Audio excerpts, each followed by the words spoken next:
வணக்கம். டிஎன்பிஎஸ்சி திருப்புதல்ல நம்ம தொல்காப்பியத்தை பத்தியும் தொல்காப்பியரை பத்தியும் பார்க்க போறோம். நூல்வெளியில தொல்காப்பியத்தின் ஆசிரியர் தொல்காப்பியர். தமிழில் நமக்கு கிடைத்துள்ள மிக பழமையான இலக்கண நூல் தொல்காப்பியம் ஆகும். இலக்கண நூல் தொல்காப்பியம் ஆகும். இந்நூல் எழுத்து, சொல், பொருள் என்னும் 3 அதிகாரங்களை கொண்டுள்ளது.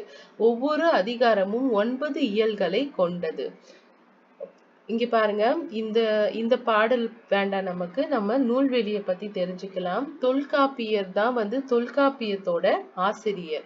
தமிழ் மொழியில கிடைச்சிருக்க மிக பழமையான இலக்கண நூல், நல்லா தெரிஞ்சுக்கோங்க, ரொம்ப பழமையான இலக்கண நூல் தொல்காப்பியம் தான்.